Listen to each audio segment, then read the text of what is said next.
Está sin audio. Sí, muy buenas noches, hermanos. Un gusto saludar a cada uno de ustedes.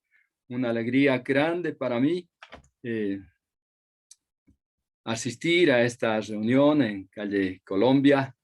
Es una bendición muy especial. En verdad, hermanos, recuerdo años lindos, ocasiones muy preciosas que tuve en medio de ustedes y los recuerdo con amor. Yo sé que muchos son nuevos, otros tal vez ya eh, asisten a otra reunión, es decir, no a reunión de jóvenes precisamente, pero igual, me gozo mucho y doy gracias al Señor por la invitación que se me extendió a través de nuestro apreciado hermano José.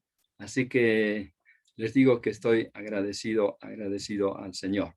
Hermanos, en esta noche vamos a meditar en la palabra del Señor. Eh, Quisiera que abramos nuestras Biblias en primera epístola a Timoteo, capítulo 4 y los versículos 12 al 16 solamente. Así que vamos a leer en primera a Timoteo, capítulo 4, versículos 12 al 16. Esta va a ser la porción en la cual meditaremos y juntos podremos poner nuestro pensamiento en la palabra del Señor y en lo que nos enseña aquí. Dice en 1 Timoteo 4, versos 12 al 16, ninguno tenga en poco tu juventud, sino sé ejemplo de los creyentes en palabra, conducta, amor, espíritu, fe y pureza. Entre tanto que voy, ocúpate en la lectura, la exhortación y la enseñanza. No descuides el don que hay en ti, que te fue dado mediante profecía con la imposición de las manos del presbiterio. Ocúpate en estas cosas, permanece en ellas, para que tu aprovechamiento sea manifiesto a todos. Ten cuidado de ti mismo y de la doctrina, persiste en ello, pues haciendo esto te salvarás a ti mismo y a los que te oyeren. Bueno, he elegido esta porción, aunque tenemos dos epístolas a Timoteo y además de Tito, son epístolas pastorales, consideradas como epístolas pastorales, es decir, dirigidas a personas que están frente al rebaño de Dios para poder pastorear, para poder servir dentro de la iglesia del Señor Jesucristo. Ahora, muchos hablan de liderazgo y se refieren a los servidores del Señor como líderes, pero buscando en el diccionario de la lengua española, acerca del líder dice que es guía, dirigente, cabecilla, gobernador, adalid, paladín, en fin, estas son las expresiones que se utilizan para el líder. Sin embargo, en la Biblia hallamos unas 954 veces que se usa el término siervo. Así se denomina a Moisés, por ejemplo, y también a Josué. Se lo llama siervo del siervo de Dios. Por lo tanto, yo considero que este término siervo sí es muy útil, es muy bíblico y tiene una connotación muy preciosa, pues pensamos en el Señor Jesucristo. Él es considerado el verdadero siervo de Dios y dice él en el Evangelio de Marcos, el Señor Jesús dice en el capítulo 10, verso 45, que el Hijo del Hombre no vino para ser servido, sino para servir y dar su vida en rescate por muchos. Así, el Señor Jesús se considera el siervo de Dios, el siervo. Entonces, queridos hermanos, en esta época de la globalización, en todos los campos, digamos, de la actividad humana, el siervo de Dios está siendo influenciado poderosamente por el pensamiento posmoderno, el secularismo, que quieren arrasar con todos los valores absolutos y los principios cristianos de vida. Así que ante esta tremenda amenaza, la palabra de Dios, la Biblia, la palabra de Dios provee consejos para que nuestra labor no sea interrumpida ni desviada por estas poderosas influencias, sino que podamos desenvolvernos con firmeza y autoridad en el ministerio cristiano. Ahora bien, aquí en esta porción, el consejo del apóstol es sobre su vida personal, tiene que ver con ser ejemplo principalmente, es decir, con cumplir ciertas funciones valiosísimas en el servicio de Dios. Ahora, ¿cuál debe ser las funciones? ¿Cuáles son las funciones que señala aquí en esta porción? En el verso 12 ya leímos que dice, ninguno tenga en poco tu juventud, sino sé ejemplo. En otras palabras, sé modelo para todos. Y este es un llamado, por supuesto, de muy alto nivel. ¿Quién puede ser un modelo para los demás? El apóstol Pablo dijo en una ocasión, sed imitador de mí, como yo soy de Cristo. Ahora, parece mucho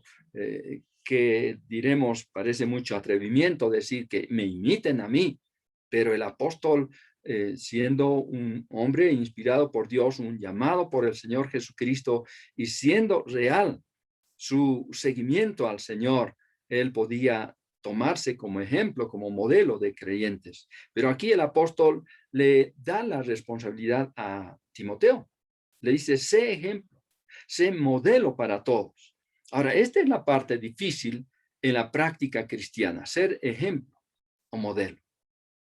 Es muy fácil ser malos ejemplos, pero Dios busca verdaderos buenos ejemplos, modelos para los demás. ¿Y en qué aspectos tendríamos que ser modelo para los demás, ejemplo para los creyentes? En primer lugar dice, en palabra, en palabra. Ahora, sin duda tiene que ver con el lenguaje apropiado y confiable del creyente. El apóstol Pablo en otra ocasión decía en Efesios 4:25, dice en Efesios 4:25, por lo cual desechando la mentira, hablad verdad cada uno con su prójimo, porque somos miembros los unos de los otros. De hecho, tiene que ver con el lenguaje, un lenguaje apropiado del cristiano, un lenguaje también confiable, que hable la verdad y que lo que diga sea totalmente creíble. Esto, por supuesto, le da a la persona, al creyente, al siervo de Dios, una posición delante de los creyentes. Es confiable, es confiable. El Señor Jesús en Mateo 5:37 también dijo estas palabras. Mateo 5:37.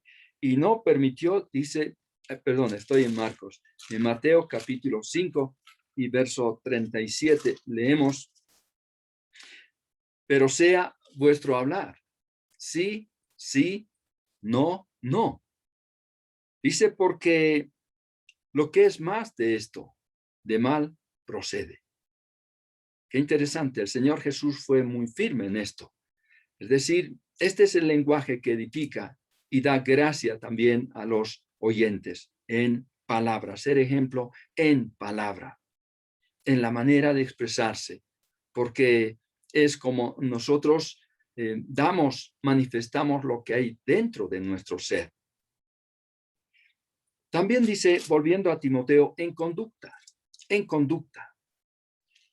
A propósito de eso, el Señor Jesús, otra vez en Mateo, capítulo 5, ahí en el Sermón del Monte, ¿saben qué dijo el Señor Jesús en Mateo capítulo 5, versículo 16? Así alumbre vuestra luz delante de los hombres, para que vean vuestras buenas obras y glorifiquen a vuestro Dios, a vuestro Padre que está en los cielos.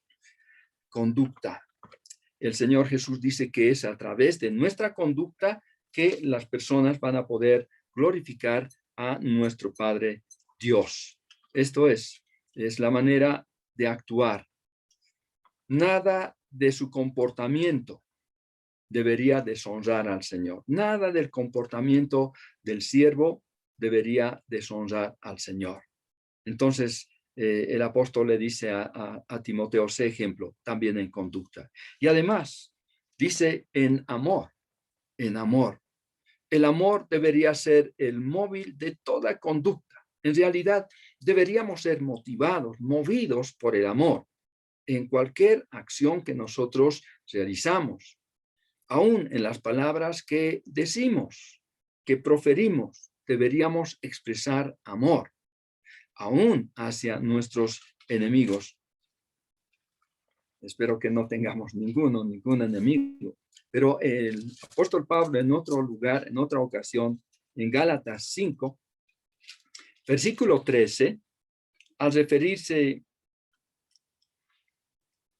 al servicio, dice esto, en Gálatas 5:13, porque vosotros, hermanos, a libertad fuisteis llamados, solamente que no uséis la libertad como ocasión para la carne, sino servíos por amor los unos a los otros. Fíjense, hermanos, el servicio no debería ser bajo presión, ni debería ser una reacción a la presión externa, debería ser más bien motivado, impulsado por el amor hacia la persona y por el amor que Dios nos tiene a nosotros.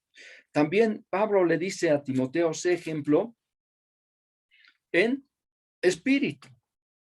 Estamos en 1 Timoteo capítulo 4, el versículo 12. Sé ejemplo de los creyentes en palabra, conducta, amor, espíritu. En Gálatas capítulo 5, verso 16, respecto al espíritu, más bien al andar en el espíritu, dijo el apóstol, digo pues andad en el espíritu y no satisfagáis los deseos de la carne. Y una mejor traducción incluso dicen que sería andad en el espíritu y no satisfaréis los deseos de la carne. Claro, si uno está andando en el espíritu, por supuesto, no va a satisfacer los deseos de la carne. Ahora, se dice que esta porción está ausente en varios manuscritos, pero sí, está en el tradicional y en el mayoritario. Se puede entender como entusiasmo o como un celo ardiente por el servicio a Dios, cuando dice que debe ser modelo o ejemplo en espíritu, ¿no? Como entusiasmo, un celo ardiente. No deberíamos servir, no deberíamos actuar a desgano, con desgano, no, sino con mucho entusiasmo, como personas que están motivadas por el amor, por la gratitud a Dios, para hacer cualquier cosa que hagamos con mucho gusto, con mucho gozo, con mucha disposición de espíritu. Luego dice, en fe, casi al terminar el verso 12 de 1 Timoteo 4:12 dice en fe, ese ejemplo en fe. Posiblemente significa confiabilidad, es decir, que es una persona de fe, es una persona totalmente confiable. En 1 Timoteo 1:5 dice, pues el propósito de este mandamiento es el amor no nacido de corazón, es el amor nacido de corazón limpio y de buena conciencia y de fe no fingida. Ya, entonces, más o menos, este es el sentido en esta porción. Sé ejemplo en fe. Es decir, en una fe genuina. Una fe verdadera, por supuesto, siempre va a dar lugar a que confíen en Él.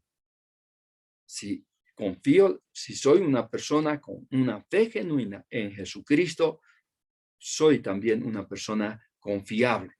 Personas pueden confiar en mi palabra, en mis acciones, en mi persona, porque tengo una fe, como dice acá, una fe sincera, una fe no fingida. Finalmente, en este versículo dice pureza. Aquí Pablo le está diciendo a Timoteo que la pureza debe caracterizar no solo las acciones, sino también los motivos. Vamos a 1 Timoteo 5:2. Dice, por ejemplo, a las ancianas, leamos desde el verso 1, no os reprendas al anciano, sino exhórtale como a padre, a los más jóvenes como a hermanos, a las ancianas como a madres, a las jovencitas como a hermanas, con toda pureza. Ya, aquí tiene que ver con la motivación del trato que uno da a otra persona. Aquí en especial a las jovencitas, que se deberían tomar a ellas como a nuestra hermana. ¿Cómo tratamos a nuestra hermana? Por supuesto, con toda pureza. Y ahí está. Pablo le dice a Timoteo que debe ser ejemplo en estos aspectos del carácter cristiano. Un escritor decía de esta manera: el mejor sermón no es el que hace a sus oyentes salir hablando ante sí, ensalzando al ministro que lo predicó, sino el sermón que les hace salir pensativos y serios, con ganas de estar solos y reflexionar. Esto es cierto. Entonces, Pablo le dice a Timoteo: sé ejemplo, sé ejemplo. Y si uno está sirviendo como un verdadero ejemplo para los demás, sin duda su influencia ha de ser muy positiva en los demás. Vamos a otro aspecto. Tenemos también que Pablo le dice a Timoteo que necesita edificar a los creyentes. Fíjense que los versos 13 al 15 contienen precisamente esta verdad.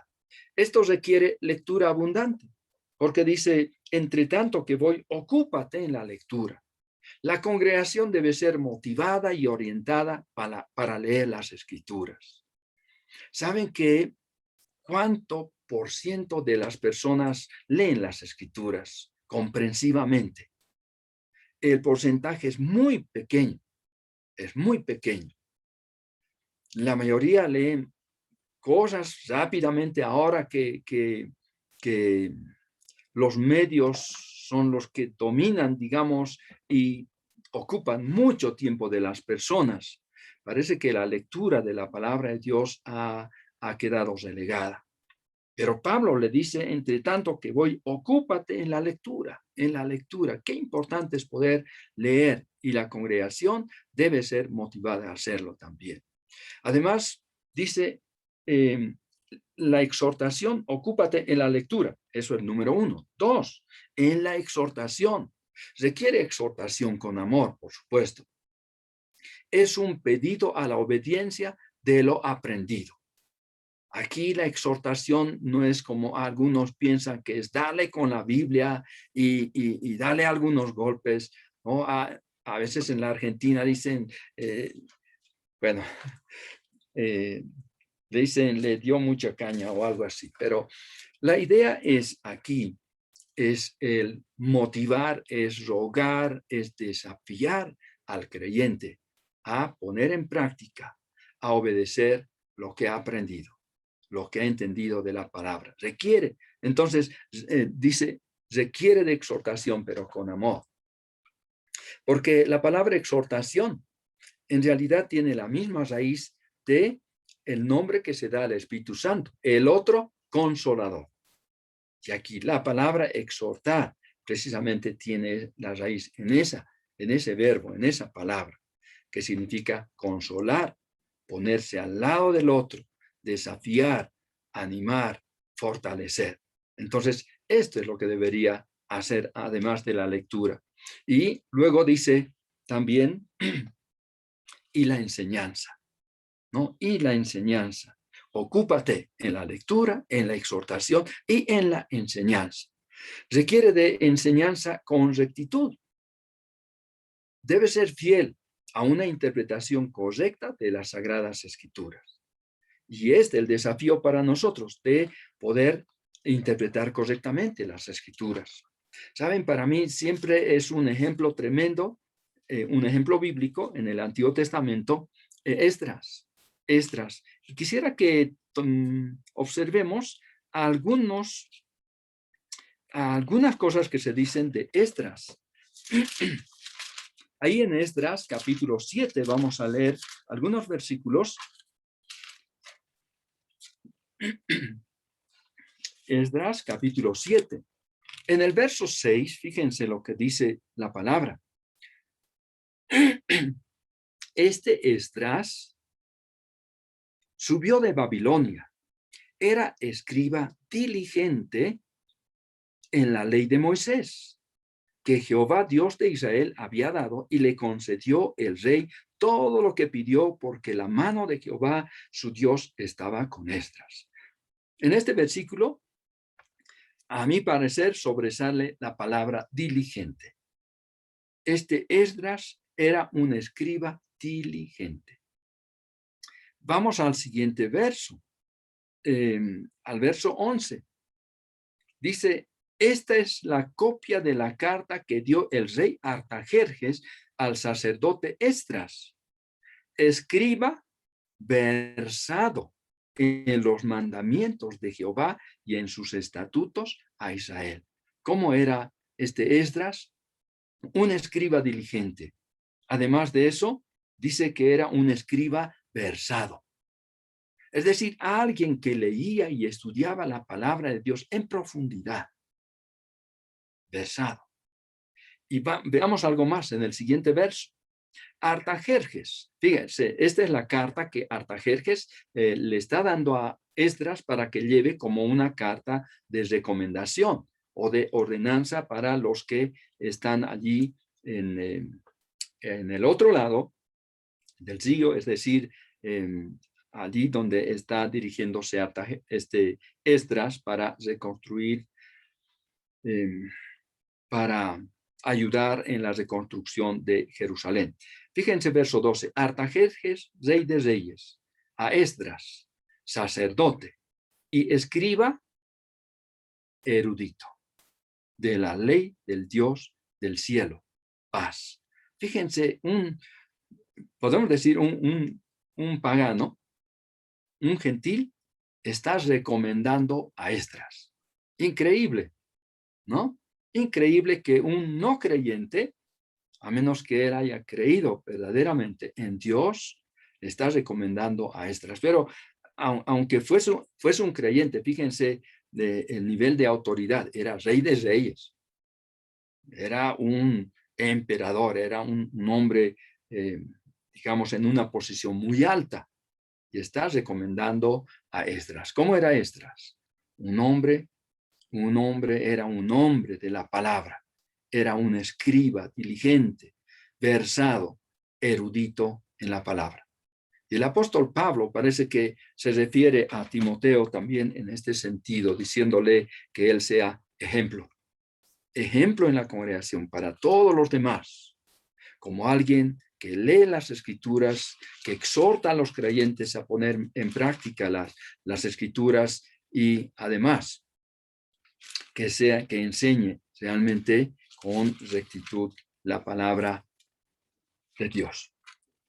Vamos a un tercer aspecto. El siervo de Dios, si va a ser modelo para los creyentes, debe tener cuidado personal y doctrinal. Esto es lo que contienen los versos 14 al 16. No descuides el don que hay en ti.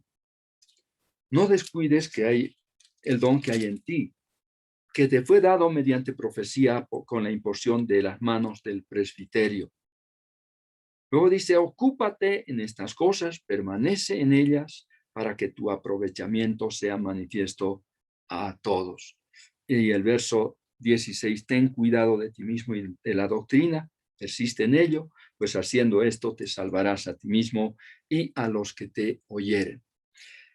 En el plano, tener cuidado personal, ¿sí? Según el verso 14, en el plano ministerial, en el servicio a Dios. No descuide, no debería ser descuidado, sino cuidadoso del don que había recibido. Y al respecto, si leemos en 1 Corintios 12, en los versos 11, 18, dice que el Espíritu Santo distribuyó o repartió dones a cada uno en particular, como él quiso. Entonces, no hay creyente espiritual, no hay creyente genuino que no haya recibido por lo menos un don espiritual para servirle a Dios. El servicio a Dios es un servicio espiritual y el servicio espiritual requiere herramientas espirituales, que son los dones espirituales. De otra manera, uno va a estar sirviendo con su fuerza natural. Entonces, no debería descuidar el don que había recibido Timoteo. Y nosotros deberíamos descubrir el don que el Señor nos dio, el Espíritu Santo nos dio, desarrollar en la vida espiritual, en la vida cristiana, y dedicarlo al Señor. estos dones. Requiere también de perseverancia en las virtudes cristianas. En el verso 15, la primera parte dice, ocúpate en estas cosas, permanece en ellas para que tu aprovechamiento sea manifiesto a todos. Y esto de manifiesto significa que debe ser visto, debe ser evidente para todos. ¿Qué cosa? Su aprovechamiento espiritual. En estas cosas, vive, le está diciendo Pablo a Timoteo. Esta debe ser la manera como debes conducirte, vivir. Esto requiere de aprovechamiento espiritual, ¿no? De perseverancia, por una parte, en las virtudes cristianas, pero de verdadero aprovechamiento o progreso espiritual. O como en las palabras de Pedro, sería que debemos crecer en el conocimiento, en la gracia y el conocimiento de nuestro Señor y Salvador Jesucristo. Pero también Pablo le dice que debe tener cuidado en el plano personal. Cuidado ante los peligros y amenazas de los enemigos.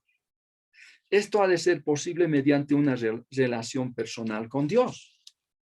Porque Pablo le dice, ten cuidado de ti mismo.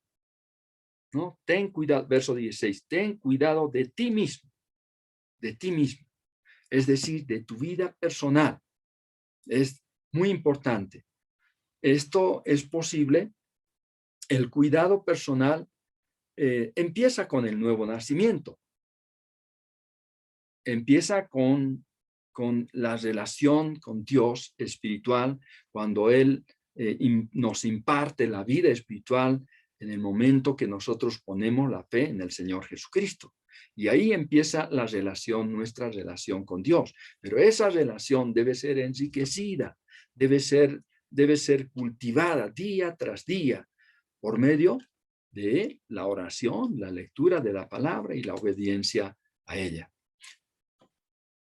Esta relación con Dios empieza con el nuevo nacimiento, pero también continúa con un andar diario con Cristo, con oración, lectura de la palabra, pues el siervo de Dios debe sobresalir en la oración y la lectura de la palabra a todos los demás creyentes. Si un creyente me dice, hermano, yo dedico media hora en orar, pues como siervo de Dios deberíamos orar a lo menos 35 minutos, unos minutos más que él. Debería sobresalir el creyente, el siervo de Dios, el que está comprometido en el servicio de la iglesia, debería sobresalir a los demás, no para decirlo simplemente, pero en la práctica, en la lectura, en la oración, etc. Pero también mediante un mayor conocimiento personal de Dios mismo. Conocimiento personal de Dios. Saben que muchos de nosotros sabemos mucho acerca de Dios, pero ¿cuánto conocemos a Dios mismo? Esto parece nada más palabras, sin embargo, queridos hermanos, tiene que ver con una práctica real diaria. Quisiera mostrarles una porción en Jeremías, capítulo 9, los versos 23 y 24. Voy a dar lectura, dice el Señor a Jeremías, así dijo Jehová, no se alabe el sabio en su sabiduría, ni en su valentía se alabe el valiente, ni el rico se alabe en sus riquezas. Ahora, esta es la tendencia natural del ser humano. ¿Qué hace el sabio? Se alaba en su sabiduría, ¿no? Se jacta de su sabiduría, dice, mira, yo sé más que los demás, yo soy más sabio que todos los demás. Qué bueno. Pero dice Dios, no se alabe tanto en eso, ni el valiente en que sea valiente, y tampoco el rico en sus riquezas. Entonces, ¿en qué debería uno alabarse? ¿En qué uno debería gozarse realmente? Verso 24. Alábese en esto, el que se hubiere de alabar, en entenderme y conocerme. Fíjense que Dios desea ser entendido y conocido. ¿Cómo podemos conocer a Dios?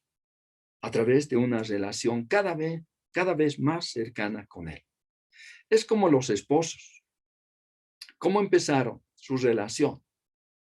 Antes no se conocían. En algún momento de su vida ambos se conocieron y fueron desarrollando ese conocimiento del uno al otro, ¿no? Y cuando pasan los años, ¿cuántos se conocen? A veces ambos al mismo tiempo dicen algunas palabras. Es que se conocen tanto, tanto de verdad, que parece que piensan lo mismo. ¿Saben? Dios está pidiendo aquí que debemos alabarnos en conocerle, en entenderle. Dice que yo soy Jehová, que hago misericordia, juicio y justicia en la tierra, porque estas cosas quiero, dice Jehová. Fíjense, hermanos, ya nos está dando las pautas que nos muestran el carácter de Dios. Dice que Dios hace misericordia, hace juicio y justicia. Y a medida que nosotros vamos conociendo más y más a Dios, vamos a probar realmente la misericordia de Dios, la justicia de Dios, vamos a ver el juicio de Dios. También en el plano doctrinal, Pablo le dice a Timoteo que debe tener cuidado doctrinalmente. Volvamos a Timoteo 4. Le dice, capítulo 4, verso 16, ten cuidado de ti mismo, ya leímos eso. Y de la doctrina, de la doctrina. En el plano doctrinal es importante que tenga cuidado. Ahora, las grandes doctrinas deben ser conocidas y enseñadas en la iglesia. Deben ser conocidas por el siervo de Dios y debería ser capaz de enseñar, de transmitir a los demás creyentes. No debería ser suficiente conocer las doctrinas favoritas, no, sino toda la palabra de Dios, porque toda la escritura es inspirada por Dios y útil para, dice, enseñar, redarguir, corregir, e instruir en justicia, a fin de que el hombre de Dios sea perfecto, enteramente preparado para toda buena obra. Ahora, las falsas enseñanzas deben ser refutadas, porque dice que las escrituras son inspiradas y útiles también para redarguir, es decir, para refutar falsos argumentos. ¿Y cómo se puede refutar falsos argumentos o rebatir falsos argumentos? Por supuesto, con buenos argumentos, con argumentos bíblicos. En 2 Timoteo 4:2 dice Pablo a Timoteo que prediques la palabra, que instes a tiempo y fuera de tiempo, redarguye, reprende, exhorta con toda paciencia y doctrina. Robert Munger dijo estas palabras: un mensajero preparado es más importante que un mensaje preparado. Y esto es cierto. Podemos afanarnos mucho en cómo vamos a presentar, cómo vamos a enseñar una porción de la palabra, cómo vamos a guiar a los creyentes, pero debemos ocuparnos más en nuestra propia preparación como siervos de Dios, como hijos de Dios, como personas que aman a los hermanos y están comprometidas con la edificación de la iglesia. Finalmente, volvamos a Timoteo 4 y en la segunda parte de el verso 16 dice: persiste en ello, pues haciendo esto te salvarás a ti mismo y a los que te oyeren. Entonces, aquí como que Pablo le está diciendo a Timoteo: mira, tienes que verificar los resultados. Si se cuida la vida personal y la doctrina, entonces traerá como resultado algunas cosas importantes. Los creyentes se salvarán de las falsas enseñanzas. Como los cajeros de los bancos que manipulan y se familiarizan con los billetes verdaderos. Cuando tocan un billete falso, lo detectan inmediatamente. Y entonces, de esta misma manera, si estamos enseñando la verdad en la iglesia, la verdad sobre todo, cuando escuchen algo distinto, van a poder identificar que es algo diferente, ¿no? Que es algo que no concuerda con las Sagradas Escrituras. Así que es importante, hermanos, poder, como dice acá, perseverar en esto. Persiste en ello. ¿En qué? En la enseñanza, en la lectura, exhortación, enseñanza y en todo esto. Que el siervo de Dios también se salvará de las enseñanzas falsas. Claro, porque dice aquí, te salvarás a ti mismo y a los que te oyeren. Uno no puede salvar de la condenación a los que nos oyen, ¿no? Es el Señor, el único Salvador. Entonces, esta palabra salvar debemos aplicar entender en otro sentido. No se trata de la salvación del alma, porque nosotros no somos capaces de salvar a nadie. Pero si nosotros enseñamos la doctrina correcta, la palabra de Dios sobre todo, entonces nosotros mismos nos vamos a salvar de la influencia de falsas enseñanzas y cuanto más nuestros hermanos. Este punto es muy serio e importante. Si el siervo de Dios no interpreta con precisión y corrección la palabra del Señor, la enseñanza será mala. Y de esta manera se convierte en, podemos decir, un propagador de la falsedad y se hace culpable ante Dios de hacer decir a la palabra de Dios lo que no dice. Entonces necesitamos ser buenos intérpretes. Cuando el agricultor cultiva algún producto, tiene que verificar la calidad de su cultivo. No puede llevar al mercado un producto, por ejemplo, podrido o agusanado. Supongamos, estamos pensando en las papas, ¿no? En las patatas. Imagínense que llevemos al mercado, yo cultivo la papa y llevo al mercado. Antes de poder ofrecer, tengo que verificar cómo está su calidad, ¿no? Y desechar, si es posible, aquello que está afectado, porque en el mercado no me lo van a aceptar. Entonces Pablo dice, ten cuidado de ti mismo y de la doctrina. Así te salvas a ti mismo de la influencia perversa de las falsas enseñanzas, de los falsos enseñadores y también a la congregación. Porque en un sentido la congregación está dependiendo de aquellos que sirven a la iglesia. Si una iglesia tiene una influencia insuficiente en el mundo que les rodea, es porque el mundo tiene demasiada influencia sobre esta iglesia. Si una iglesia no influye en la sociedad, no influye a su alrededor, quiere decir que la sociedad está influyendo a la iglesia. Entonces, esto depende mucho de la dedicación realmente de los siervos de Dios. Y esto es de todos nosotros, no estoy hablando solamente a los pastores o ancianos de la iglesia, sino a cada uno de los creyentes. Así que, hermanos, los creyentes necesitan un modelo para su vida y para su servicio.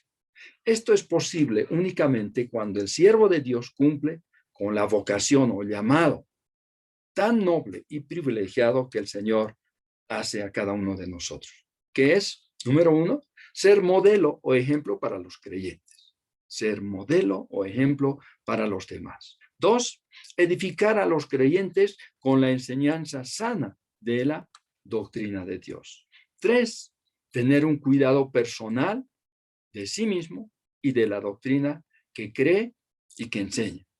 Y finalmente, verificar los resultados del testimonio y del servicio como parte importante del ministerio. Queridos hermanos, ¿están cumpliendo con los principios señalados por la palabra del Señor? Ten cuidado de ti mismo, le dice Pablo a Timoteo, y de aquellos que Dios te ha confiado para guiarlos en sus caminos. Un ateo dice que asistía regularmente a las reuniones de la iglesia, de una iglesia evangélica. Alguien observó que él asistía y entonces le preguntó, ¿por qué vas a aquella iglesia? ¿Por qué? ¿Por qué va a aquella iglesia? Usted no cree en nada de lo que dice el predicador, entonces ¿por qué asiste? O ¿Saben cómo respondió el ateo? Él dijo, claro que no, pero creo en él, porque vive lo que predica. Vaya, esa era la razón por qué el ateo asistía para escuchar a aquel que practicaba lo que predicaba. Tremendo desafío. Así que la palabra nos dice ese ejemplo.